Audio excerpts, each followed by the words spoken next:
Welcome है friends हमारे YouTube channel are के नर्सिंग एकेडमी में। फ्रेंड्स बहुत ही महत्वपूर्ण क्वेश्चन है जो कि आने वाली सभी परीक्षाओं के लिए वेरी वेरी इंपॉर्टेंट है। फ्रेंड्स जितने भी क्वेश्चन है सभी फंडामेंटल ऑफ नर्सिंग से संबंधित हैं। और फ्रेंड्स सबसे पहले हम आज महत्वपूर्ण बिंदुओं पर चर्चा करेंगे, उसके बाद हम इसी वीडियो में बहुविकल्पी प्रश्न भी हल करेंगे। फ्रेंड्स जो बिंदु महत्वपूर्ण जो बिंदु हैं ये बहुत ही ज़्यादा इंपॉर्टेंट है क्योंकि इनसे बहुत ज़्यादा क्वेश्चन बनते हैं। तो चलिए हम शुरू करते हैं। टाइडल वॉल्यूम हवा की वह मात्रा है जो कि आराम करने की अवस्था में एक सामान्य सांस के द्वारा, ठीक, सामान्य सांस के द्वारा। फ्रेंड्स यहाँ पे शांत लिख गया बट यहाँ पे सांस है, ठीक है, गलती से टाइप हुआ है, ठीक है। तो सामान्य सांस अर्थात इनहेलेशन के द्वारा फेफड़ों में प्रवेश कर जाती है। औसत टाइडल वॉल्यूम 500 ml होती है। फ्रेंड्स क्वेश्चन पूछा जाता है कि औसत टाइडल वॉल्यूम कितनी होती है। तो फ्रेंड्स यहाँ पे ऑप्शन आपका अगर 500 ml उसमें दिया है तो यही आपका राइट होगा, ठीक है। तो चलिए नेक्स्ट पॉइंट देखते हैं हम। रक्त प्रकृति से हल्का क्षारीय होता है। जो रक्त होता है वो प्रकृति से हल्का क्षारीय होता है एवं इसकी जो पीएच वैल्यू होती है, रक्त की जो पीएच वैल्यू होती है, देखिए क्वेश्चन पूछे जाते हैं, ठीक है। तो रक्त की जो पीएच वैल्यू है वो 7.35 से 7.45 के बीच में होती है। ये आपका रक्त की पीएच वैल्यू है, ठीक है। चलिए नेक्स्ट पॉइंट देखते हैं। दो बचावकर्ता की उपस्थिति में वयस्क में चेस्ट कंप्रेशन, दो बचावकर्ता की उपस्थिति में वयस्क में चेस्ट कंप्रेशन एवं वेंटिलेशन के बीच का जो अनुपात होता है वो 15:2 होता है, जबकि एकल बचावकर्ता की उपस्थिति में यह अनुपात 30:2 हो जाता है। चलिए नेक्स्ट पॉइंट देखते हैं। Intrathecal injection, intrathecal injection spinal canal या फिर सुब्राक्नोइड स्पेस में लगाया जाता है। जो इंट्राथीकल इंजेक्शन है स्पाइनल कैनाल में या फिर सुब्राक्नोइड स्पेस में लगाया जाता है। अगला पॉइंट है कि नेसोगैस्ट्रिक ट्यूब, जिसे एनजी ट्यूब कहा जाता है, नेसोगैस्ट्रिक ट्यूब या फिर राइल ट्यूब द्वारा भोजन आमाशय में प्रविष्ट कराया जाता है, जिसे गैस्ट्रिक गैवेज कहा जाता है। नेसोगैस्ट्रिक ट्यूब के द्वारा जो भोजन होता है वो आमाशय में प्रविष्ट अर्थात प्रवेश कराया जाता है, जिसे गैस्ट्रिक गैवेज कहा जाता है। जबकि अंतर्ग्रहित पदार्थों को बाहर निकालना गैस्ट्रिक लेवेज कहलाता है,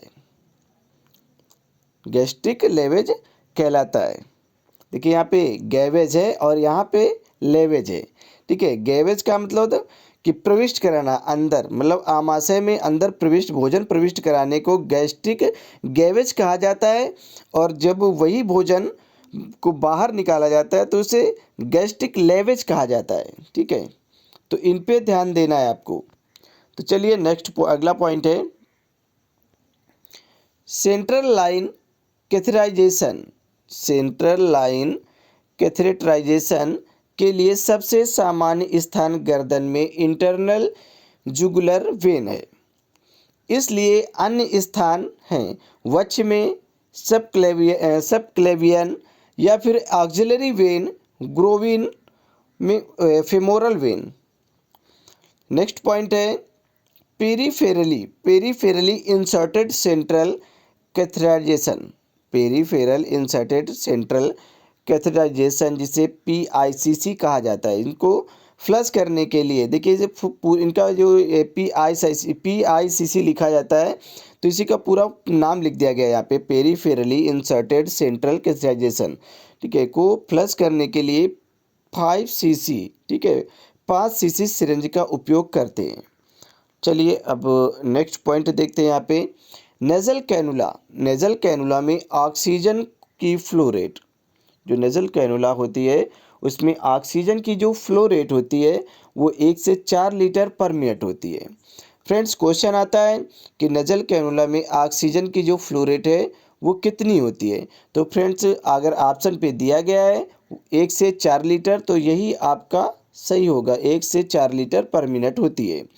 5 लीटर पर मिनट से अधिक दर पर, 5 मिनट से अधिक दर पर क्या होता है कि नोज ब्लीडिंग, नाक से क्या होगा, ब्लड आ सकता है। अगर 5 लीटर पर मिनट से अगर अधिक की दर से दी जा रही है तो क्या होता है, नाक से ब्लीडिंग हो सकती है, खून आ सकता है।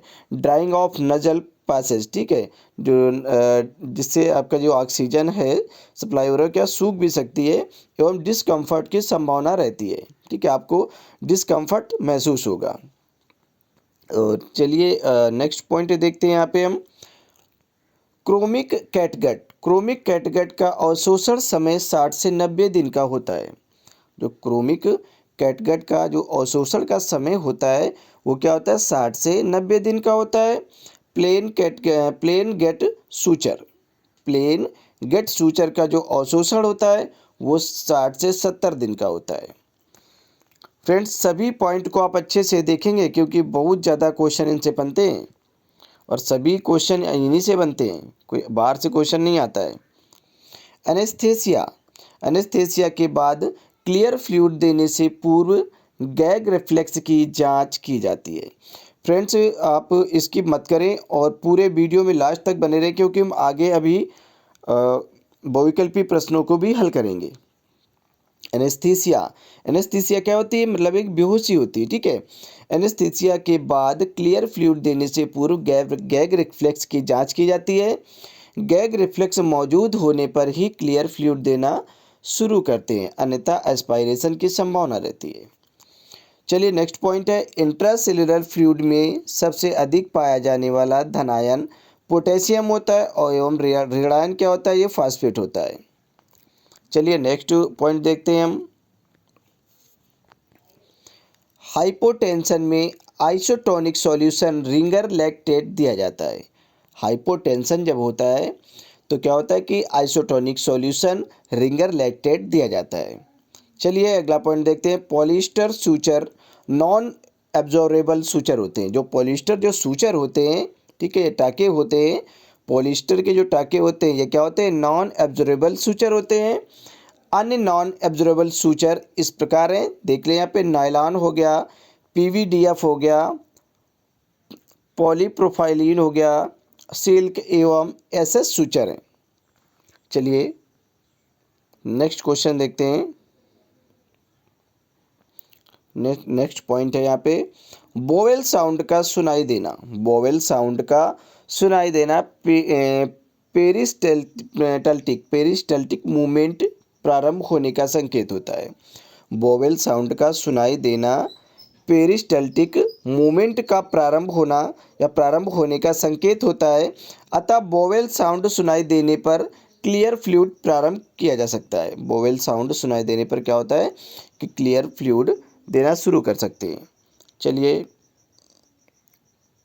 नेक्स्ट पॉइंट है, डोरोथिया, डोरोथिया ओरेम द्वारा प्रतिपादित, ठीक है, self care deficit nursing theory, जिसे ओरेम्स मॉडल ऑफ नर्सिंग भी कहा जाता है, ठीक है, ये कोई वैज्ञानिक थे, ठीक है, जो डोरोथिया ओरेम द्वारा ये प्रतिपादित किया गया था, ठीक है। तो self care deficit nursing theory है जो इन्होंने प्रतिपादित किया, जिसे ओरेम्स मॉडल ऑफ नर्सिंग भी कहा जाता है। अब इसके अनुसार काम क्या किया जाता है, जो आपका डोरोथिया ओरेम्स है, इससे काम क्या किया जाता है, तो देखिए इसके अनुसार जो रोगी होता है स्वयं की देखभाल करने में सक्षम हो जाता है। चलिए अब नेक्स्ट पॉइंट है, हेपेटाइटिस ए या इन्फेक्शियस हेपेटाइटिस दूषित जल व भोजन के सेवन से ओरोफेशियल रूट द्वारा फैलने वाला रोग होता है। हेपेटाइटिस ए या फिर इन्फेक्शियस हेपेटाइटिस दूषित जल या फिर भोजन के सेवन से ओरोफेशियल रूट के द्वारा फैलने वाला रोग है। कौन सा, हेपेटाइटिस ए। चलिए नेक्स्ट पॉइंट है, आकलन अर्थात असेसमेंट नर्सिंग प्रक्रिया की पहली स्टेप है। हमेशा क्वेश्चन पूछे जाते हैं इस प्रकार के कि आकलन असेसमेंट नर्सिंग प्रक्रिया की कौन सी स्टेप होती है, तो फ्रेंडशिप पहली स्टेप होती है असेसमेंट, जिसमें history, physical examination, laboratory test आदि के द्वारा सब्जेक्टिव एवं ऑब्जेक्टिव डाटा एकत्र किए जाते हैं। चलिए फ्रेंड्स नेक्स्ट पॉइंट है, ब्लड कैंसर या फिर ल्यूकेमिया, ब्लड कैंसर को ही ल्यूकेमिया के नाम से जाना जाता है। ब्लड कैंसर या फिर ल्यूकेमिया से पीड़ित मरीज की रोग प्रतिरोधक क्षमता अर्थात जिसे इम्यूनिटी कहा जाता है। ठीक है, रोग प्रतिरोधक क्षमता को ही इम्यूनिटी के नाम से जाना जाता है। ठीक है, ब्लड कैंसर या फिर ल्यूकेमिया से पीड़ित मरीज की रोग प्रतिरोधक क्षमता क्या होती है, जो इम्यूनिटी होती है वो कम हो जाती है। अतः रोगी को संक्रमण से बचाने के लिए एक प्राइवेट रूम दिया जाना चाहिए। नेक्स्ट पॉइंट है लगातार इंटरनल फीडिंग पर चल रहे मरीज को रिगर्जिटेशन एवं एस्पायरेशन से बचाने के लिए बेड के सिर वाले सिरे को ऊपर उठाकर रखते हैं। क्या करते हैं? ऊपर उठाकर रखते हैं। चलिए नेक्स्ट पॉइंट है इम्यून प्रतिक्रिया को उत्पन्न करने वाले पदार्थ पैथोजेंस कहलाते हैं। जो इम्यून प्रतिक्रिया को उत्पन्न करने वाले जो पदार्थ होते हैं उन्हें पैथोजेंस कहा जाता है, एंटीजन कहलाते हैं। ठीक है, पैथोजेंस अर्थात एंटीजन कहलाते हैं। इम्यून प्रतिक्रिया को उत्पन्न करने वाले जो पदार्थ होते हैं, ठीक है, पैथोजेंस होते हैं, इन्हें एंटीजन कहा जाता है एवं प्रतिक्रिया के परिणाम स्वरूप उत्पन्न पदार्थ एंटीबॉडी कहलाते हैं। ये क्या कहते हैं कि प्रतिक्रिया के जो परिणाम स्वरूप जो पदार्थ उत्पन्न होते हैं उन्हें एंटीबॉडीज कहा जाता है। अब हम नेक्स्ट पॉइंट देखते हैं आकलन अर्थात असेसमेंट नर्सिंग प्रक्रिया का प्रथम चरण है। फ्रेंड्स वही पॉइंट दोबारा लिख गया है शायद। आकलन असेसमेंट नर्सिंग प्रक्रिया का प्रथम चरण है जिसके अंतर्गत मरीज संबंधी सब्जेक्टिव एवं ऑब्जेक्टिव डाटा संग्रहित किया जाता है। ठीक है, चलिए नेक्स्ट पॉइंट देखते हैं। एक वयस्क में सामान्य श्वसन दर 16 से 20 बार पर मिनट होती है, सभी को पता है। ठीक है, 16 से 20 बार पर मिनट होती है। 12 बार सांस जो पर मिनट की श्वसन दर ब्रेडिप्निया कहलाती है। देखिए जो श्वसन दर है वो कितनी है, 16 से 20 बार है पर मिनट है, और अगर ये कम हो जाती है तो क्या कहलाती है श्वसन दर, ब्रेडिप्निया कहलाती है। ठीक है, यहाँ पे 12 बार की बात की गई। ठीक है, तो चलिए अगला पॉइंट देखते हैं स्नेलिन चार्ट एक डायग्नोस्टिक टूल है। जो स्नेलिन चार्ट है ये एक डायग्नोस्टिक टूल है जिसका प्रयोग दृष्टि क्षमता अर्थात विजुअल एक्यूटी नापने में किया जाता है। ठीक है, स्नेलिन जो चार्ट होता है वो एक डायग्नोस्टिक टूल होता है जिसका प्रयोग दृष्टि की विजुअल एक्यूटी को मापने के लिए किया जाता है। चलिए नेक्स्ट पॉइंट देखते हैं। ये रहा नेक्स्ट पॉइंट 0.9% सेलाइन सॉल्यूशन। 0.9% सेलाइन सॉल्यूशन एक आइसोटोनिक सॉल्यूशन होता है। इससे कम सैलिनिटी जैसे कि 0.45 वाला सॉल्यूशन हाइपोटोनिक सॉल्यूशन होता है। अगला पॉइंट है असामान्य रूप से अधिक मूत्र विसर्जन। कहा जा रहा है कि असामान्य रूप से अधिक मूत्र का विसर्जन मतलब 24 घंटे में 3000 ml से अधिक मूत्र का विसर्जन क्या होता है, पॉलीयूरिया कहलाता है। अगर 24 घंटे में आप 3000 ml से अधिक मूत्र का उत्सर्जन करते हैं तो वो क्या कहलाता है, पॉलीयूरिया कहलाता है। चलिए नेक्स्ट पॉइंट है 1 टीस्पून, एक टीस्पून, ठीक है, फर्स्ट टीस्पून 5 ml के बराबर होता है। जो फर्स्ट टीस्पून क्या होता है कि 5 ml के बराबर होता है, 5 ml के बराबर होता है, अतः 10 ml औषधि देने के लिए 2 टीस्पून देनी चाहिए। 10 ml औषधि देने के लिए कितनी, 2 टीस्पून देनी होगी। नेक्स्ट पॉइंट है कि विभिन्न प्रकार के इंजेक्शन के लिए अनुशंसित कोण इस प्रकार हैं। ठीक है, जो इंजेक्शन लगाए जाते हैं उनके लिए जो कोण निर्धारित किए गए हैं वो इस प्रकार है। इंट्रामस्कुलर जो इंजेक्शन लगाया जाता है IM इंजेक्शन वो 90 डिग्री के कोण पर लगाया जाता है। इंट्रामस्कुलर, ठीक है, ये 90 डिग्री के कोण पर लगाया जाता है। और ये आपका सबकुटेनियस ये 45 डिग्री के कोण पर लगाया जाता है। जो सबकुटेनियस है 45 डिग्री के कोण पर लगाया जाता है और इंट्रावेनस 25 डिग्री के कोण पर लगाया जाता है, 25 डिग्री के कोण पर इंट्रावेनस लगाया जाता है एवं इंट्राडर्मल ये 10 से 15 डिग्री के कोण पर लगाया जाता है, इंट्राडर्मल।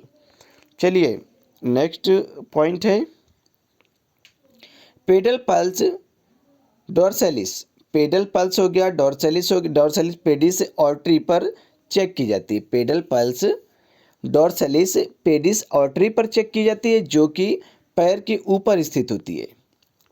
अब अगला पॉइंट है कि फेफड़ों को क्षति, ठीक है, फेफड़ों को क्षति से बचाने के लिए जो सक्शनिंग होती है, फेफड़ों को क्षति से बचाने के लिए जो सक्शनिंग होती है उसका जो समय होता है वो 10 सेकंड से अधिक नहीं होना चाहिए।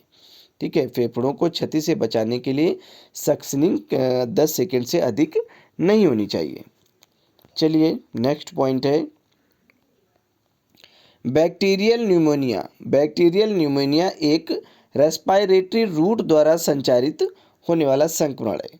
बैक्टीरियल जो न्यूमोनिया है वो एक प्रकार का या फिर एक रेस्पायरेटरी रूट के द्वारा संचारित होने वाला एक संक्रमण होता है, अतः इसके संचरण को रोकने के लिए मास्क की आवश्यकता होती है। चलिए नेक्स्ट पॉइंट देखते हैं यहाँ पे। इपेनेफ्रीन एक सेल्फ सेविंग ड्रग है। जो इपेनेफ्रीन है ये कैसी ड्रग है? ये सेल्फ सेविंग ड्रग है जिसका प्रयोग वेरी सीरियस एलर्जिक रिएक्शन में करते हैं। एपिनेफ्रीन का प्रयोग बहुत ज़्यादा जब सीरियस एलर्जिक रिएक्शन होता है तब करते हैं, एनाफाइलेक्टिक रिएक्शन में इसके उपचार के लिए किया जाता है। यह श्वसन में सुधार करती है। आपके किस में सुधार करती है? एपिनेफ्रीन। तो ये श्वसन में सुधार करती है, हृदय को स्टिमुलेट करती है। स्टिमुलेट का मतलब होता है बढ़ाना, ठीक है, हृदय गति को बढ़ाती है, ठीक है, बीपी को बढ़ाने का काम करती है, ठीक है, ब्लड प्रेशर को बढ़ाने का काम कौन करती है? इपेनेफ्रीन करती है। हृदय गति को स्टिमुलेट करती है अर्थात बीपी को बढ़ाती है एवं अन्य लक्षणों को कम करती है। चलिए नेक्स्ट पॉइंट देखते हैं रिफ्लेक्शन एवं क्लियरिंग। रिफ्लेक्शन एवं क्लियरिंग थेराप्यूटिक कम्युनिकेशन में सहायक तकनीकी है। रिफ्लेक्शन एवं क्लियरिंग थेराप्यूटिक कम्युनिकेशन में क्या होती है? जो रिफ्लेक्शन और क्लियरिंग की बात की जा रही है यहाँ पे, तो थेराप्यूटिक कम्युनिकेशन में क्या होता है? सहायक तकनीक है। अगला पॉइंट है कि हाथ धोना किसी भी सेटिंग में संक्रमण के संचरण को रोकने वाली सबसे आसान, किफ़ायती एवं प्रभावी तकनीक होती है हाथ धोना। ठीक है, हाथ धोना बहुत ही ज़्यादा इम्पॉर्टेंट हो जाता है कोई भी काम करने से पहले या करने के बाद। ठीक है, करने से पहले भी हाथ धोना उचित होता है और हाथ बाद में भी धोना बहुत ही ज़्यादा आपके लिए अच्छा होता है, ताकि कोई भी जो इन्फेक्शन है आपके बॉडी के अंदर प्रवेश ना कर सके। तो चलिए नेक्स्ट पॉइंट देखते हैं प्रत्यायोजित देखभाल। प्रत्यायोजित देखभाल का परीक्षण करना नर्सिंग प्रक्रिया के अंतिम चरण मूल्यांकन अर्थात इवैल्यूएशन का पार्ट है। ठीक है, ये देखिए क्वेश्चन भी पूछे जाते हैं इस तरह के। ठीक है, प्रत्यायोजित देखभाल का जो पर्यवेक्षण करना नर्सिंग प्रक्रिया में कौन सा चरण होता है पूछ लिया जाता है। तो फ्रेंड्स ये अंतिम चरण है। ठीक है, अंतिम चरण का मूल्यांकन अर्थात इवैल्यूएशन का पार्ट होता है। अब हम नेक्स्ट पॉइंट देखते हैं कोल्ड थेरेपी।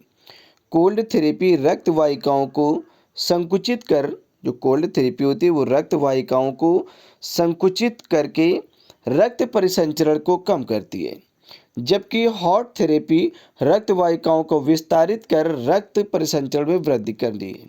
ठीक है, वृद्धि करने का काम करती है। चलिए नेक्स्ट पॉइंट है, ये हमारा लास्ट पॉइंट है, उसके बाद हम बहुविकल्पी प्रश्न हल करेंगे। दर्द के आकलन के लिए विजुअल एनालॉग स्केल वैस का प्रयोग किया जाता है। दर्द के आकलन के लिए, जब दर्द आपको हो रहा है तो उसका आकलन करने के लिए विजुअल एनालॉग स्केल का प्रयोग करते हैं, वैस का प्रयोग किया जाता है।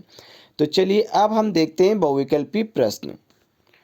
तो बहुविकल्पी प्रश्न देख लेते हैं। ये रहा बहुविकल्पी प्रश्न। अब आप पढ़ें बहुविकल्पी प्रश्न को अच्छे से, उसके बाद आंसर दें। फ्रेंड्स अगर आपने अच्छे से पढ़े होंगे जो पॉइंट हैं तो ज़रूर आंसर दे पाएंगे आसानी से। घाव की हीलिंग की इन्फ्लामेटरी अर्थात एक्सुडेटिव फेज की अवधि होती है।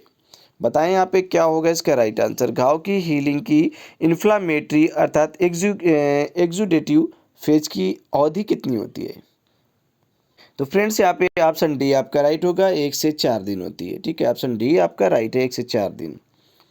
चलिए नेक्स्ट क्वेश्चन है मानक सावधानियों के अनुसार, मानक सावधानियों के अनुसार सुरक्षात्मक आई वियर के प्रयोग की आवश्यकता है जब। अब आपको बताना है कब होती है। गेस करें फ्रेंड्स, जल्दी से आंसर दें, क्या होगा इसका राइट आंसर, गेस करें। फ्रेंड्स यहाँ पे ऑप्शन बी आपका राइट होगा, शारीरिक द्रव के छींटों का जोखिम होना। ऑप्शन बी आपका राइट है, शारीरिक द्रव के छींटों का जोखिम होना। अब यहाँ पे हम अगला क्वेश्चन देखते हैं। क्वेश्चन नंबर 3 है आपके स्क्रीन पर। पढ़े क्वेश्चन को। एथिकल प्रैक्टिस के सिद्धांतों में, एथिकल प्रैक्टिस के सिद्धांतों में निम्नलिखित सम्मिलित हैं सिवाय एक को छोड़कर। आपको बताना है क्या होगा इसका राइट आंसर, गेस करें। एथिकल प्रैक्टिस के सिद्धांतों में निम्नलिखित सम्मिलित हैं सिवाय एक को छोड़कर, सभी सम्मिलित हैं। बताएं क्या होगा इसका राइट आंसर। फ्रेंड्स यहाँ पे ऑप्शन डी आपका राइट होगा, मेल्फिसेंस। ठीक है, ऑप्शन डी यहाँ पे आपका राइट है। अब अगला पॉइंट देखते हैं, सॉरी अगला क्वेश्चन देखते हैं हम। क्वेश्चन नंबर 4 है, निम्नलिखित में से कौन सा नर्स मरीज संबंधों में विश्वास को नहीं बढ़ाएगा। निम्नलिखित में से कौन सा नर्स और मरीज के संबंधों में विश्वास को नहीं बढ़ाएगा। तो बताएं यहाँ पे क्या होगा इसका राइट आंसर, गेस करें। सिंपल क्वेश्चन है, आंसर दें। तो फ्रेंड्स यहाँ पे राइट आंसर आपका ए होगा, बिना निजता प्रदान किए एक घाव की जांच। बिना निजता प्रदान किए एक घाव की जांच करना। चलिए नेक्स्ट क्वेश्चन देखते हैं। क्वेश्चन नंबर 5 है आपकी स्क्रीन पर। पढ़ें क्वेश्चन को। निम्नलिखित में से कौन से कार्य के लिए रजिस्टर्ड नर्स की आवश्यकता नहीं है लेकिन घरेलू स्वास्थ्य सहायक को दिया जा सकता है। बताएं यहाँ पे क्या होगा इसका राइट आंसर, गेस करें। फ्रेंड्स सिंपल क्वेश्चन है, निम्नलिखित में से कौन से कार्य के लिए रजिस्टर्ड नर्स की आवश्यकता नहीं है लेकिन घरेलू स्वास्थ्य सहायक को दिया जा सकता है। तो फ्रेंड्स यहाँ पे देखिए ऑप्शन डी आपका राइट होगा, मरीज को नहलाना व खाना खिलाना। ठीक है, ऑप्शन डी यहाँ पे आपका राइट होगा। चलिए हम नेक्स्ट क्वेश्चन देखते हैं। क्वेश्चन नंबर 6 है, रेमिशन का क्या अर्थ होता है। बताएं यहाँ पे क्या होगा इसका राइट आंसर, गेस करें। रेमिशन का अर्थ क्या होता है। बहुत ही सिंपल क्वेश्चन है, रेमिशन का अर्थ क्या होता है। फ्रेंड्स इसी तरह के क्वेश्चन पूछे जाते हैं। बताएं रेमिशन का क्या अर्थ होता है। तो फ्रेंड्स यहाँ पे ऑप्शन सी आपका राइट होगा। रेमिशन का अर्थ होता है कि बीमारी तो उपस्थित हो लेकिन व्यक्ति के लक्षणों का अनुभव नहीं हो। ठीक है, ऑप्शन सी राइट होगा। चलिए नेक्स्ट क्वेश्चन देखते हैं। क्वेश्चन नंबर 7 आपकी स्क्रीन पर है। पढ़ें क्वेश्चन को। आकलन का प्रकार जिसमें मरीज की वर्तमान स्थिति की तुलना पूर्व में प्राप्त किए गए बेस लाइन डाटा से की जाती है, क्या कहलाता है। बताएं यहाँ पे क्या होगा इसका राइट आंसर। आकलन का प्रकार जिसमें मरीज की वर्तमान स्थिति की तुलना पूर्व में प्राप्त किए गए बेस लाइन डाटा से की जाती है, क्या कहलाता है।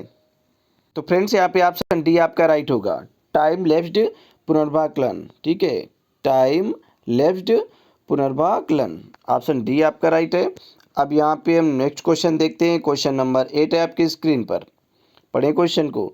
निम्नलिखित में से कौन सा नर्सिंग प्रक्रिया की योजना चरण का पार्ट नहीं है। आपको बताना है कौन सा नर्सिंग प्रक्रिया योजना चरण का पार्ट नहीं है, आपको बताना है, गेस करें। सिंपल क्वेश्चन है।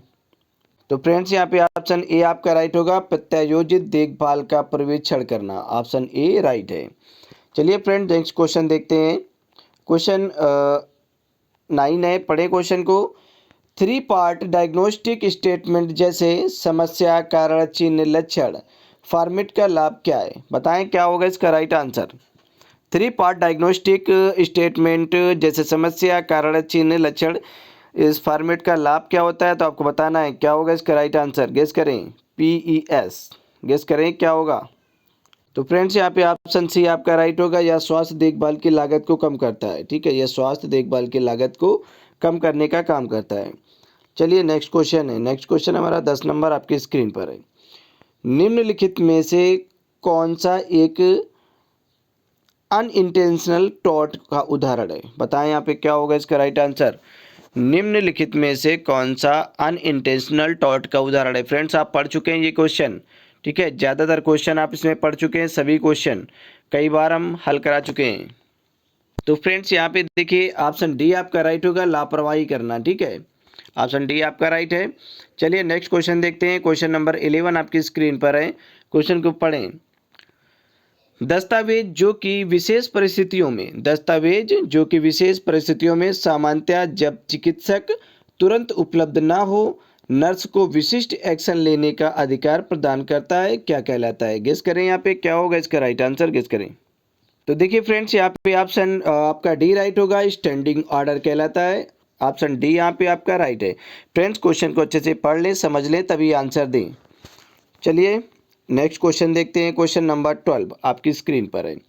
अर्जित इम्यून प्रतिक्रिया को प्रेरित करने वाले पदार्थ क्या कहलाते हैं? अर्जित इम्यून प्रतिक्रिया को प्रेरित करने वाले पदार्थ क्या कहलाते हैं? जस्ट अभी आपने पॉइंट में भी ऊपर पढ़ा था, बताएं क्या होगा इसका राइट आंसर।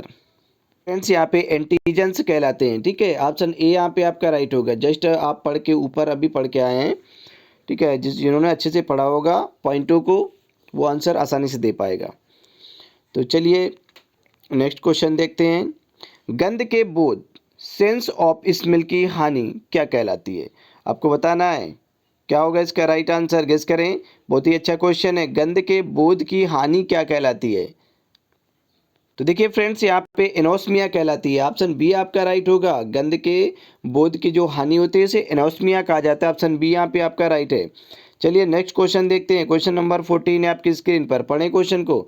निम्नलिखित में से कौन सा 4 प्राथमिक स्वाद संवेदनाओं में से एक नहीं है? बताएं यहाँ पे क्या होगा इसका राइट आंसर। निम्नलिखित में से कौन सा 4 प्राथमिक स्वाद संवेदनाओं में से एक नहीं है? आपको बताना है क्या नहीं है। तो देखिए फ्रेंड्स यहाँ पे ऑप्शन डी राइट होगा, मसालेदार। देखिए कड़वा हो गया, खट्टा हो गया, नमकीन, ठीक है, सभी है, बट यहाँ पे क्या नहीं है, मसालेदार नहीं है। तो चलिए हम नेक्स्ट क्वेश्चन देखते हैं। क्वेश्चन नंबर 15 है आपकी स्क्रीन पर। नर्सिंग प्रक्रिया का पहला चरण आपने पढ़ा है, ठीक है। जस्ट अभी आप पढ़ के आए थे। नर्सिंग प्रक्रिया का पहला चरण क्या कहलाता है? जस्ट देखिए फ्रेंड्स, जिन्होंने मैंने कहा कि पॉइंटों को अच्छे से पढ़ा होगा, ठीक है, वही आंसर अच्छे से आसानी से तुरंत दे पाएगा। नर्सिंग प्रक्रिया का पहला चरण क्या कहलाता है? फ्रेंड्स क्या होगा? असेसमेंट कहलाता है। फ्रेंड्स आकलन कहलाता है। ऑप्शन ए यहाँ पे आपका राइट होगा। असेसमेंट अर्थात आकलन कहलाता है। चलिए नेक्स्ट क्वेश्चन है, क्वेश्चन नंबर 16। बताएं यहाँ पे क्या होगा इसका राइट आंसर, गेस करें। असामान्य रूप से कम श्वसन दर क्या कहलाती है? असामान्य रूप से कम श्वसन दर क्या कहलाती है? आपको बताना है, गेस करें क्या होगा इसका राइट आंसर, गेस करें। असामान्य रूप से कम श्वसन दर क्या कहलाती है? तो फ्रेंड्स यहाँ पे ऑप्शन आपका ए राइट होगा, ब्रेडिप्निया कहलाती है, ठीक है। ऑप्शन ए यहाँ पे आपका राइट होगा। और फ्रेंड्स यहाँ पे देखिए जो ब्रेडिकार्डिया है और टैकीकार्डिया है, ठीक है, ब्रेडिकार्डिया और टैकीकार्डिया है। देखिए जब 100 बार से अधिक हो जाती है तो यहाँ पे क्या होता है, टैकीकार्डिया होती है। जब यहाँ पे 60 बार से कम होती है, ठीक है, जब श्वास दर जो 60 से कम हो जाती है तब यहाँ पे क्या होता है, ब्रेडिकार्डिया होता है। लेकिन यहाँ पे 18 जो 16 से 20 बार की बात की गई थी यहाँ पे, ठीक है। 16 जब जैसा अभी आपने पढ़ा था ऊपर, ठीक है, आपने ऊपर अभी पढ़ा था, पॉइंट पढ़े थे, एक्सप्लेन पढ़े थे, ठीक है, अच्छे से आपने पॉइंट पढ़े थे। उसमें क्या था, 16 से 20 बार से अगर कम होता है, लेकिन हमने क्या बताया था कि 12 बार से अगर 12 है, ठीक है, 12 बार प्रति मिनट है अगर श्वसन दर, तो क्या होगा, ब्रेडिप्निया कहलाएगा, ठीक है। तो ऑप्शन ए यहाँ पे आपका राइट होगा। चलिए नेक्स्ट क्वेश्चन है, क्वेश्चन नंबर 17 आपकी स्क्रीन पर है। बताएं यहाँ पे क्या होगा इसका राइट आंसर। क्वेश्चन को पढ़ें, उसके बाद आंसर दें। अगर आपने अच्छे से पढ़ा होगा तो ज़रूर आंसर देंगे, क्योंकि सिंपल क्वेश्चन है। एक टॉक्सिन या अन्य बाह्य पदार्थ जो कि इम्यून रिस्पॉन्स को प्रेरित करता है क्या कहलाता है? जस्ट आपने ऊपर पढ़ा है। एक टॉक्सिन या अन्य बाह्य पदार्थ जो कि इम्यून रिस्पॉन्स को प्रेरित करता है क्या कहलाता है? देखिए फ्रेंड्स यहाँ पे ऑप्शन बी आपका राइट होगा, एंटीजन कहलाता है, ठीक है, एंटीजन कहलाता है। ऑप्शन बी राइट है। अब चलिए नेक्स्ट क्वेश्चन देखते हैं। क्वेश्चन नंबर सिस्टोलिक एवं डायस्टोलिक, ठीक है, सिस्टोलिक एवं डायस्टोलिक रक्तदाब के बीच का अंतर को क्या कहा जाता है? बताएं यहाँ पे क्या होगा इसका राइट आंसर। सिस्टोलिक एवं डायस्टोलिक रक्तदाब के जो बीच का अंतर होता है उसे क्या कहा जाता है? देखिए फ्रेंड्स यही क्वेश्चन आप डेली पढ़ते हैं और यही क्वेश्चन आप गलत करके चले जाते हैं कन्फ्यूजन में। तो बताएं यहाँ पे क्या होगा इसका राइट आंसर।